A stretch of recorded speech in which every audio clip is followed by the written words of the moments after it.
Some of the views expressed on the Mormon Channel are solely for the education and inspiration of our audience and may not represent the official position of the Church.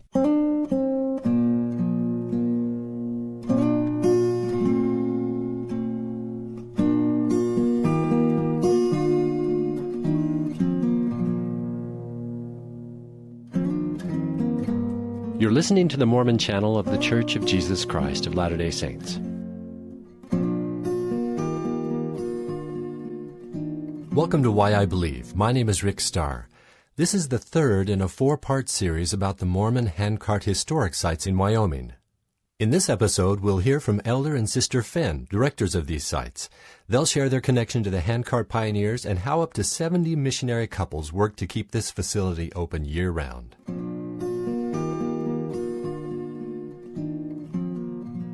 We're here at the Martin Cove Visitors Center, right by the Sweetwater River. You can probably hear the Sweetwater in the background.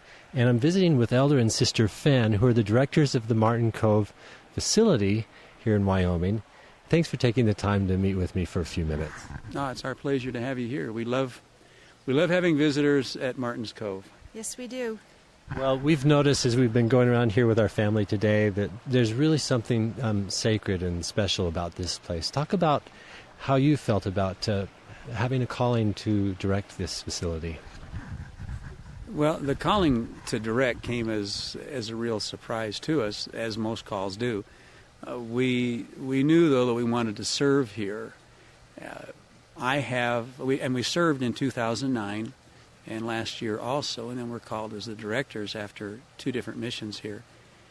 For me, the motivation is very personal because I have ancestors who were members of the Martin Handcart Company, great-great-great-grandparents who died on the trek after crossing the North Platte. Both of them died within 5 days of each other, and left my great-great-grandmother, who was only 9 at the time, an orphan, with her older sister, and cared for by a good member of the church who was a good friend of her mother, and basically helped raised by her down in southern Utah. And as I know her story and have learned her story and the experiences she had, I felt like it was the least I could do to come here and represent her and her parents who did not finish the journey, and to be here and a little bit of a payback, I guess, to my grandma. Mm-hmm.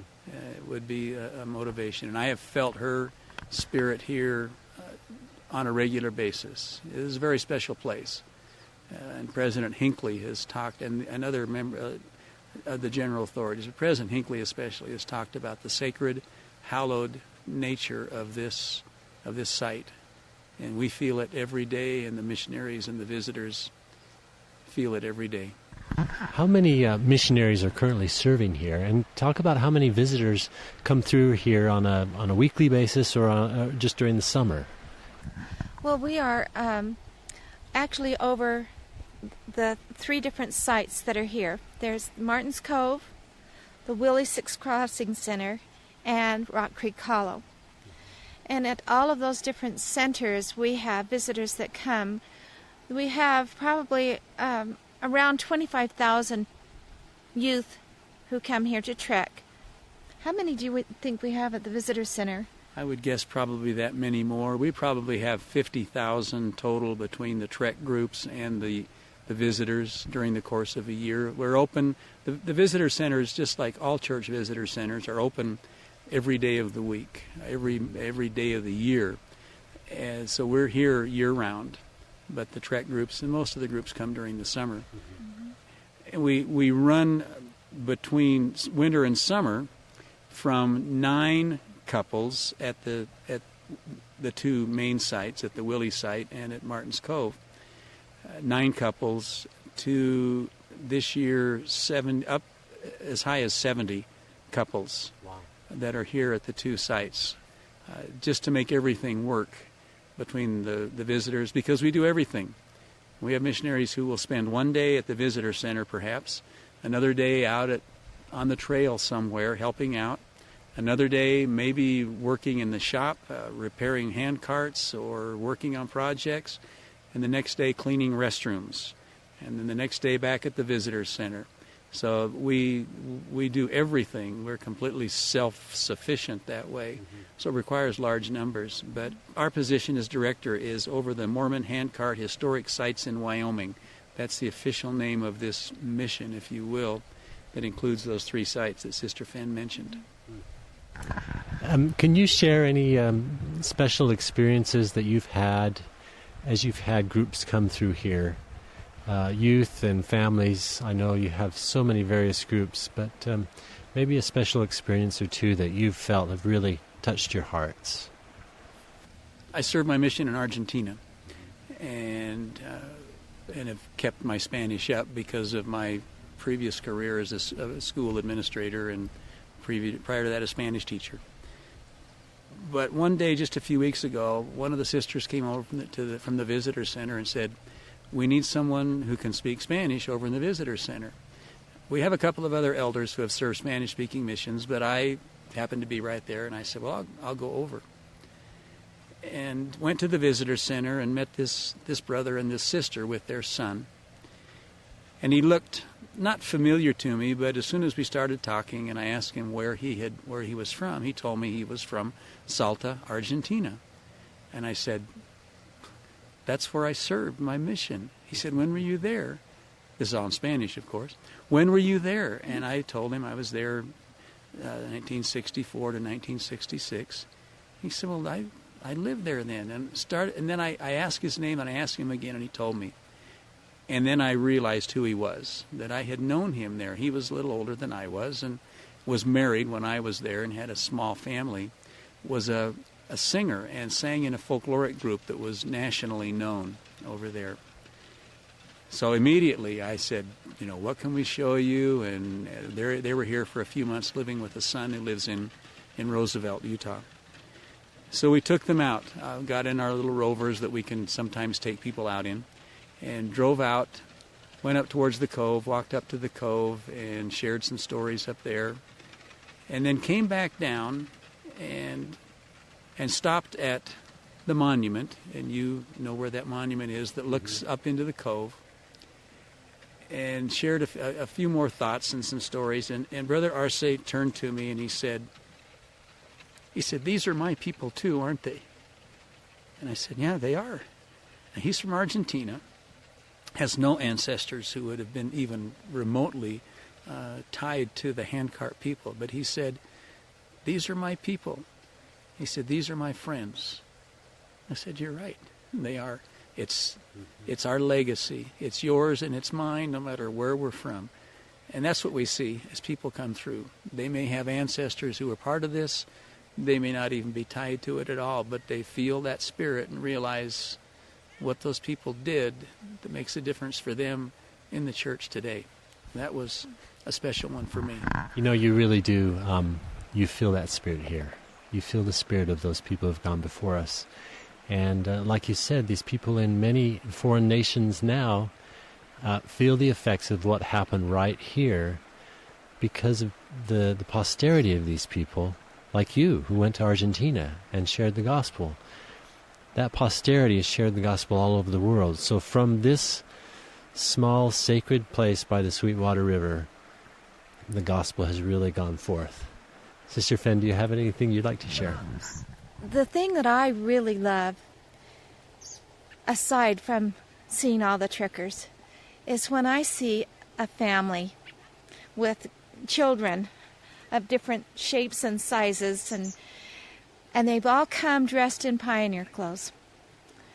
And the mother's carrying a book of pioneer stories in one hand, and it's all dog-eared, and the kids are all come with a little tag on representing somebody from the Martin or the Willie handcart companies or the Hodgett wagon trains that followed behind. And they come ready to have their children experience this place and warm their testimonies by the fires of those who came before, and to ensure that their children will know and that these stories will get passed on. I just think that that's just a tremendous thing that we see parents doing for their children. It's true. Just today we've seen numerous families going by, and they're with their hand carts, and their little children are pushing and pulling, and they're really just soaking up the experience of those who have gone before. We're seeing this same spirit of the handcart people throughout the world, and the church is having some great opportunities to extend these trek experiences to youth in other countries. 2 years ago, a couple came through here being trained when we train our trek leaders, those who are bringing trek groups here need to come here for training, a 2-day training. And this particular couple came through. They had just received a call to go to Argentina to serve on one of the church ranches and establish the trek experience for the youth in Argentina. And they have since sent me a couple of videos, DVDs, of their treks in Argentina. They've translated the stories. They've built the hand carts. They have translated some of the songs. And they, when I watch those kids on those treks, other than the fact that the flags and the signs they might have are in Spanish, and instead of trekking up a long hill or up the mountains, they're trekking along cornfields, perhaps, and out in the pampas of Argentina. And when they have the woman's pull, rather than going up a hill, they're out in kind of rougher terrain, level but rough terrain, where they've thrown out a few logs to get in their way, and the young sisters have to reach down and move those logs out of the way as they do that woman's pull when they pull by themselves. And then see them sharing their testimonies and singing the songs, and you couldn't, other than just those few things, you couldn't tell the difference between a trek down in Argentina and a trek here. And we're doing them in Brazil and in Australia, and as I say, in Argentina. I think they're hoping to be able to do them soon in Chile. We do them in Texas and in Oklahoma and in Florida on church ranches and farms. And they're getting those experiences. And there's nothing like coming to Martin's Cove or to Sixth Crossing or to Rock Creek Hollow, where it all actually happened. Mm-hmm. But short of that, the Spirit is not geographically limited. And it can appear anywhere if those youth want that, and they feel it, and they're part of the pioneer spirit. It's just like Brother Arce. It's their heritage. It's their stories too, and it's their heritage just like it is yours and mine. We've had some tender moments watching as stakes get prepared to make a sacred river crossing, and seeing the young priests in the ward as they carry their bishop across the river, and a son who comes back and carries his mother across. I simply don't have the words to describe that special, sacred feeling of watching our youth as they rescue each other. Perhaps just a different thing to mention is the great experience that we have serving with these other missionaries. These are all missionaries who have given up their grandchildren for a while and their homes, and have their pets. Given up their pets, whatever it may happen to be, and have come out here and just absolutely love the experience. We form relationships that quickly, as we learn get to know these couples, relationships that are eternal in nature within a very short period of time. Relationships that would take months and years in most settings takes days and weeks here. The same kind of relationships. Mm-hmm. And to see them wanting to come back and serve again, and serve again, and serve again. We had one couple that left, they were on a short 12-week mission here. This was their 6th mission here. Wow. They just have to keep coming back, and have been able to keep coming back and enjoy this. If this particular message gets out to anyone listening and considering. You know, there is nothing like missionary service, and there's nothing like the variety of opportunities for missionary service for senior couples in the church. It is, you could not list on 20 pages all the different opportunities that senior couples could have, different things that they could do to be able to serve a mission. And the blessings that our children receive. You talk to these missionaries. We just talked with one of our couples today, interviewed them. They said that our things have never been better for our family, for our children. Never.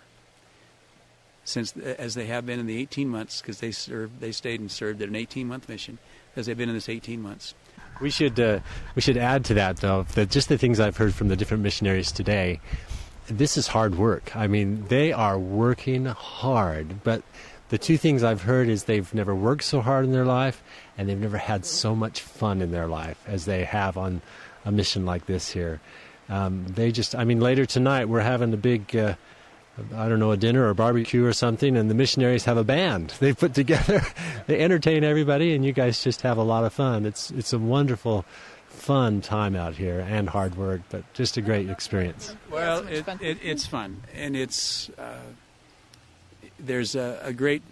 This particular meeting tonight is our stake high priest's annual meeting. You know, the high priest quorum in the stake annually has a meeting, and this is our meeting here. And traditionally, the high priest from Casper have come down here and put on this dinner for us, a recognition dinner. And of course, we're all high priests that are serving missions here, but.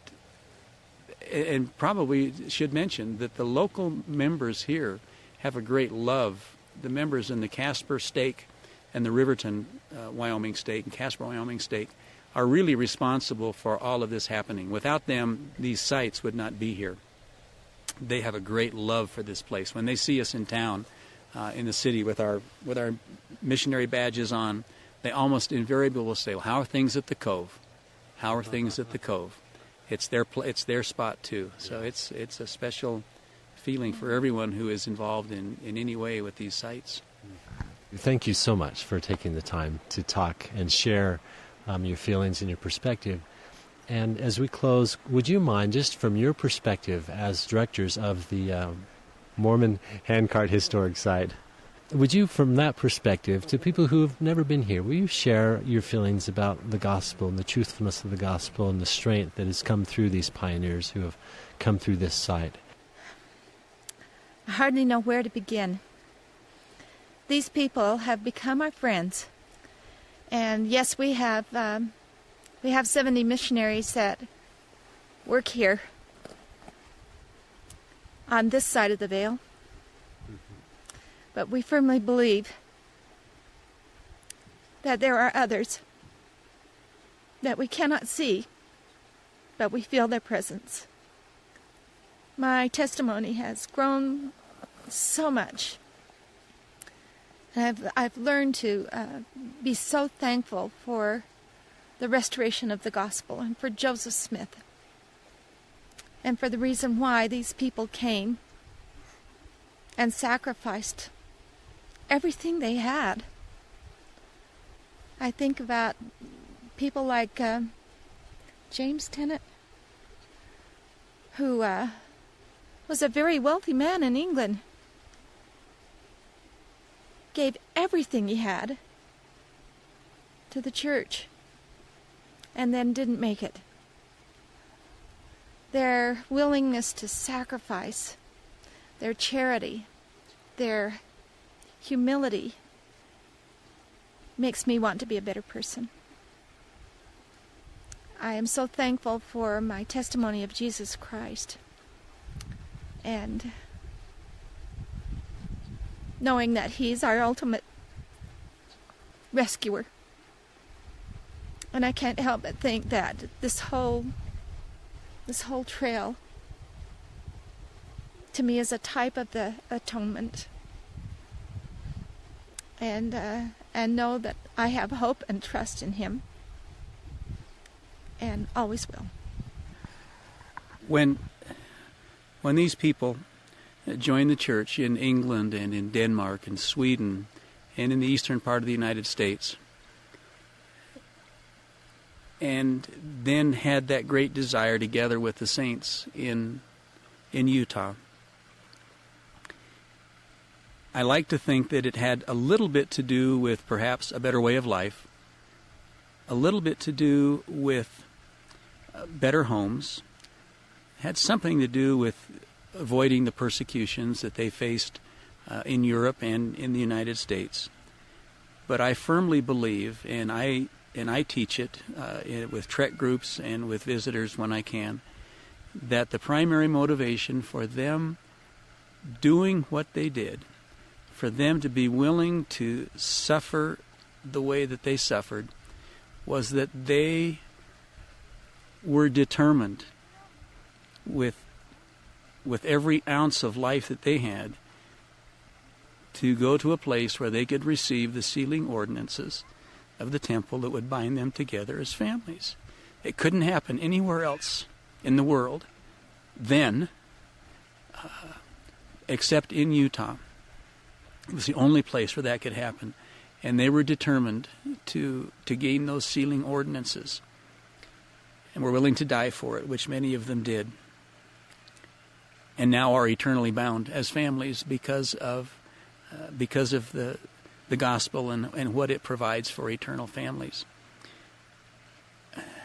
I tell people that we are who we are because they were who they were. We can believe what we believe because they believed what they believed, and we can enjoy the blessings of the temple, those sealing ordinances, those binding ordinances of the temple, because they were determined to provide that for their family and for those and for their posterity. And so I'm grateful for that. I'm grateful for that rescue that Sister Fan mentioned, that rescue that took place here, because without the rescue I would not be alive today, because that rescue saved my great-great-grandmother and allowed our family to exist, and allows us to be an eternal family today. And that rescue continues, whether it's through us or through other missionaries or through the youth leaders who come here. That rescue continues. And I am convinced that